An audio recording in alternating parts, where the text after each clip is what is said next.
Your Excellency, did you giving me a go ahead? Yes. Thank you very much.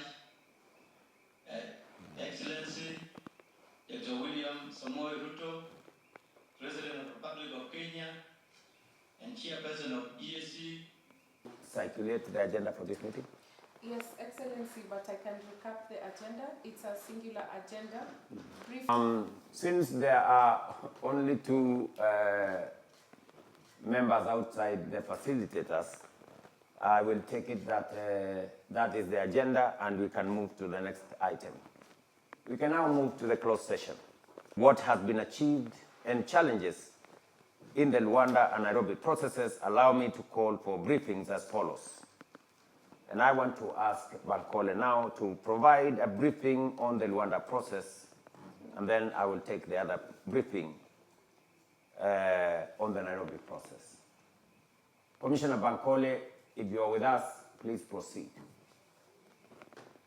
Thank you very much, Excellency. We are very pleased to provide this very brief background to the Luandans. The Luanda process was initiated by the African Union at the 16th Extraordinary Summit held in May 2022 in Malabo, Equatorial Guinea. At the Jean Lorenzo, President of the Republic of Angola, who was acting in his capacity. Conflict in the Eastern DRC has cast a very long shadow over the region for a long time, inflicting untold suffering on innocent citizens. At the joint EAC summit held in Dar es Salaam, Tanzania on the 8th of February 2025, we confronted this issue head-on. Among the key outcomes was the decision to merge the Luanda and Nairobi processes and appoint this distinguished team of facilitators, a vital step now beginning to bear fruit. I know we will be having a conversation as to how this is going to move forward, especially in the context that the facilitator of the Luanda process will not be part of the facilitating team. And that is a subject for us to have a conversation about, and we will have a conversation on how we will go about this. In the past 6 months, Your Excellencies, we have witnessed a very dangerous escalation. The M23 movement has seized vast territories in North and South Kivu, including the cities of Goma and Bukavu, including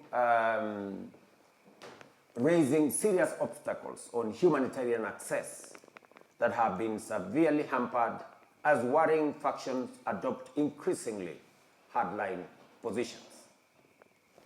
More than 3,000 lives have been lost, with thousands more wounded or displaced. These grim figures are not just statistics. They are human tragedies, and they demand urgent redress from all of us. This crisis underscores a painful truth that we must craft homegrown solutions grounded in regional leadership and driven by African agency. I therefore commend you once again for accepting this formidable responsibility with courage and conviction. As facilitators, your mandate is critical, and the EAC, SADC, and AU, Africa Union, look to you to do, among many, primarily maybe 3 things. Identify the core issues fueling this conflict and chart a path to sustainable resolution. 2, to explore options and guide voluntary agreements that restore hope and rebuild trust. And 3, explore options and identify the core issues, engage the parties in Eastern DRC, and break down barriers to communication.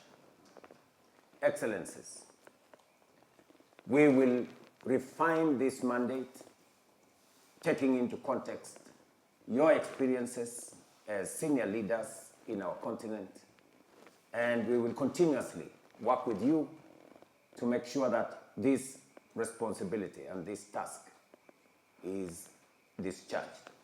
Rest assured that we stand firmly beside you, and we will do whatever it takes to support your mission and to sustain this journey towards peace. Allow me also to acknowledge with gratitude our partners who continue to work tirelessly to support peaceful resolution in Eastern DRC. I remain firmly persuaded that dialogue is the most viable path to lasting stability. On behalf of the Republic of Kenya and the entire East Africa community and SADC, I reaffirm our firm commitment to a political process rooted in negotiation, dialogue, and regional solidarity. The journey ahead may be steep, but together we can bend the arc of history towards peace. I thank you all for your dedication and wish you a productive and purposeful meeting. I know many people in this meeting are in different parts of the world, and I appreciate that you have taken time out of your schedules to participate. Your Excellency Olusegun Obasanjo, former President of the Federal Republic of Nigeria, Your Excellency President Uhuru Kenyatta, former President of the Republic of Kenya, Excellency Catherine Samba-Banza, former President of the Central African Republic, Your Excellency Saleh Work Zewde, former President of the Federal Republic of Ethiopia. Distinguished ladies and gentlemen and participants, good evening. I am honored to warmly welcome you to this important virtual briefing session of the facilitators for the merged Luanda Nairobi processes. I thank each and every one of you for creating time out of your very busy schedules and demanding schedules to be here today and for your commitment to this cause.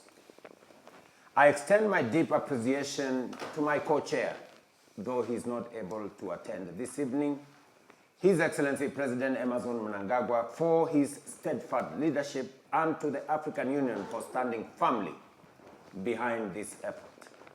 I look forward to deepening our collective pursuit of peace, stability, and normalcy in Eastern DRC. Excellencies may recall that the EAC SADC Summit convened virtually on the 24th March 2025 and appointed you as facilitators for the merged Luanda Nairobi processes, and since then, President Mnangagwa and myself have signed letters of appointment to all of you. And I take this early opportunity to congratulate you upon this appointment and to thank you for accepting to execute this very important continental responsibility.